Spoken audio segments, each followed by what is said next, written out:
Hey everyone, it's Ben Hardy here, and in today's video we'll be going over the Jeep Wrangler Rubicon 392 and how it is the most underrated vehicle of the year. Before we get into the video though, as always, if you want to save time and money the next time you purchase a car, link to my car buying guide in the description down below. With that being said, let's just jump right into the content.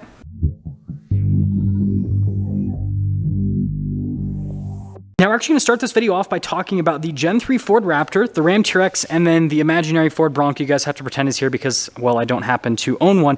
And the reason we're talking about all of these vehicles is they are all crazy off-roaders just like the Rubicon 392. However, all three of these vehicles I just mentioned, Raptor, TRX, and Bronco, are all selling for crazy premiums over MSRP on the used market, and they are just massively hyped in today's market. But I don't think that they're nearly as special or as exciting compared to the Jeep Wrangler Rubicon 392, and let me explain. So first off, as for the Gen 3 Raptor, this did fundamentally improve the Raptor by a massive amount, but it still has the same exact powertrain as the Gen 2 Raptor, the twin-turbo 3.5-liter EcoBoost. Yes, it does have much more advanced shocks and suspension because it has a multi-link setup, and it has bigger tires, 37-inch tall tires that are optional on the truck. But at the same time, it's still a twin-turbo V6 truck that costs almost $100,000. Well, it actually is $100,000 after dealer markups on the truck. Now, there is a V8 Raptor, but that one after dealer markups is like $200,000 in today's market, and so completely unaffordable. But the point I'm trying to make, super overhyped for what you're getting from a performance perspective, you know, with the markups. Same thing with the imaginary Bronco you guys have to pretend is right here. Those are selling for like $20,000, $30,000, $40,000 over MSRP still, which is just crazy. And that is actually a direct competitor to the Wrangler, but it doesn't actually have like a really cool powertrain. It just has either a turbocharged 4-cylinder or a turbocharged V6, similar to the Raptor, not the exact same V6, but similar to the Raptor. And so, again, it's a really cool looking off-roader. The Bronco's iconic, but it doesn't exactly have an exciting powertrain. Now, the Ram TRX, on the other hand, does have an exciting powertrain. It's got the Hellcat powertrain, which is just absolutely crazy, but these trucks are selling in massive numbers. And so, like, I do think this truck is worth the hype, and also you can actually buy new ones at around MSRP from most dealers. Some dealers will even discount them under MSRP, but this at least has a special powertrain. But again, tons of people are buying this truck, tons of people are buying Broncos, tons of people are buying Raptors, and nobody's buying the poor old Jeep over here. And this absolutely baffles me because this is the craziest Wrangler ever produced. It has a freaking 6.4 Hemi under the hood. You can't even get a new Bronco with a V8 like I just mentioned. The most high-performance powertrain with the new Bronco is a 3-liter turbocharged V6 that has less power and less torque than this naturally aspirated V8 that's under the hood of the Rubicon. On top of that, this has the biggest tires that you could ever get on a Wrangler from the factory. Yes, there's people that have modified the Wranglers, have much bigger tires than this, but this has 35-inch tall tires from the factory mounted on 17-inch beadlock capable wheels. On top of that, this Wrangler has a 4.56 axle ratio from the factory because it's the Extreme Recon, which is pretty much what everyone's ordering with these 392s, which means that this has a 0 to 60 time very, very close to the Ram TRX, which has 700 freaking horsepower.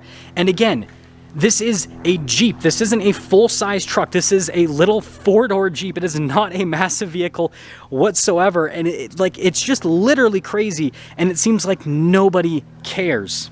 Now, I think there's a few reasons why nobody cares about the Wrangler. So first off, the Raptor, right, is absolutely massive, has a ton of road presence, and is a pickup truck, and it seems like everyone wants pickup trucks in today's world. Same thing with the Ram TRX. And then the Bronco, the thing that it has going for it, again, imaginary Bronco right here, is the fact that it has finally been re-released after several decades of not being in production. Whereas the Wrangler, on the other hand, has been produced like non-stop since it was initially released. I think there were some gaps in production here and there, but for the most part, you've pretty much always been able to get a Wrangler. And so I don't think there's as much hype behind the Jeep because, again, you've been able to get it for so long. But at the same time, when you actually look at everything that this Wrangler has, it's like, okay, yeah, you've been able to get Wranglers for a while, but you haven't been able to get a Wrangler like this from the factory ever before. And I think the magic starts as soon as you start up the Wrangler. Yeah, you hear that? It's got a nice beefy exhaust. We give it a couple revs. It sounds amazing. And guess what? Unlike the TRX, this actually has a valved exhaust And I'm pretty sure the reason that this has a valved exhaust is because this exhaust is so loud and there's so little sound deadening with the Wrangler that they had to do a valved exhaust because it would drive people absolutely crazy. Now this right here is what really makes the Rubicon 392 so well, I've got to wait for this Subaru to, well, are they, oh, I got a green light. I was gonna say, I have to wait for the Subaru to go by, but this is what makes the 392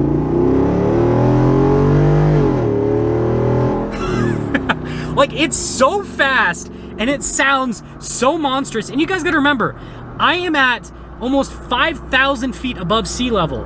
And so like, there's quite a bit of power loss with naturally aspirated engines where I'm at. But this still feels faster than the Ford Raptor that has similar power outputs to this and is turbocharged. Again, this has a much more aggressive axle ratio and it's a lighter vehicle. And that's, again, that's the craziness about this, is this is so lightweight. It has so much freaking power. And again, it just doesn't make any logical sense as to why Jeep made this. But they did, and it's absolutely awesome, and I love it. And that's the real magic. Like, you know, some people comment, oh, well, this just has a regular Rubicon interior, which, yes, you're right. This doesn't feel any more special from an interior perspective compared to a regular Rubicon.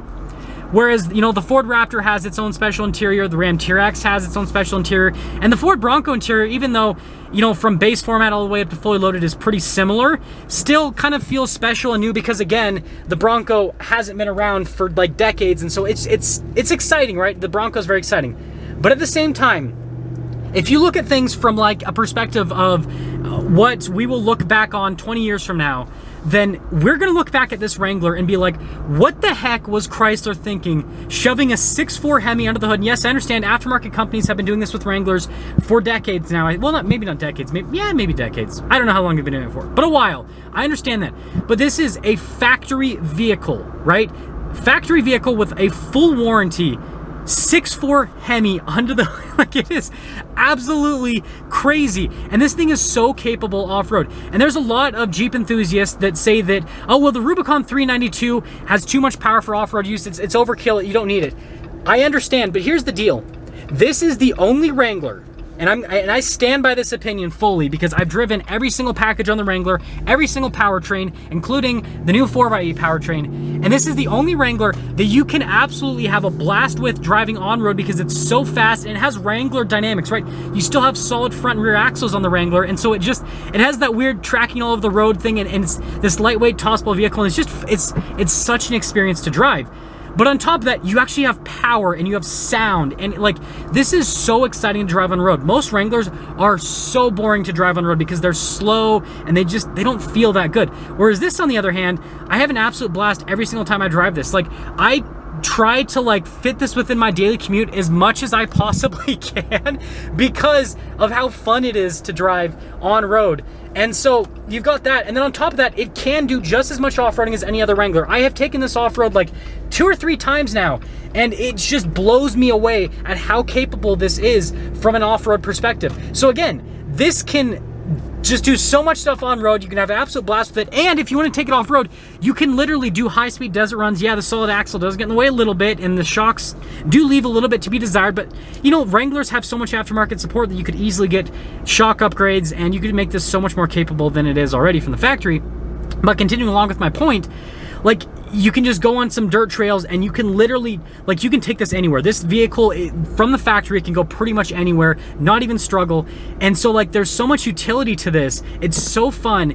And after owning the Ram TRX for almost 2 years now, owning the Ford Raptor for what, almost a year now at this point, well, okay, like, yeah, almost a year now at this point, I can tell you that this vehicle, as like a car enthusiast and as an off-roading enthusiast, is more exciting than both of those combined. Take that in for a second. So in conclusion, the Wrangler 392 is not a perfect vehicle. There are definitely some things that I would add to it to make it a little bit better. Like I said, probably bigger tires, 37s instead of 35s, definitely better shocks than what this has. And on top of that, right, it doesn't get the best fuel economy. It's a block of cheese with a big V8 stuffed under the hood, but it is more economical than I originally expected. I thought that this was going to be the worst vehicle that I own from a fuel economy perspective, but it gets slightly better than the TRX and almost as good as the Ford Raptor, which is crazy because the Ford Raptor has a V6. This has a big V8, and again, it's a block of cheese, and somehow the Wrangler is just barely lower from a fuel economy perspective compared to the new Gen 3 Raptor, which, yeah, just absolutely astounding. And yeah, you know, sound deadening, not great because it's a Wrangler, right? But the Bronco's the same thing, right? Tons of noise. And, you know, it's not necessarily the best daily driver vehicle, especially when you compare it to the two trucks. The two trucks definitely feel like luxury vehicles compared to the Wrangler.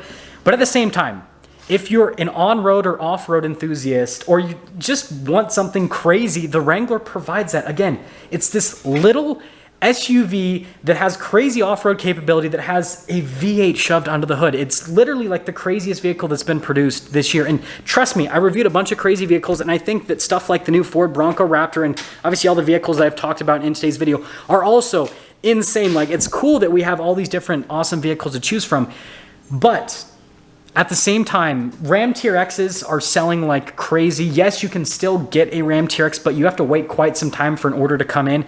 Good luck getting a Gen 3 Ford Raptor, whether it's a regular Raptor or the Raptor R. They're sold out for years at this point, and you have to pay massive market premiums on both of them. And then the Bronco Raptor, completely untouchable, right?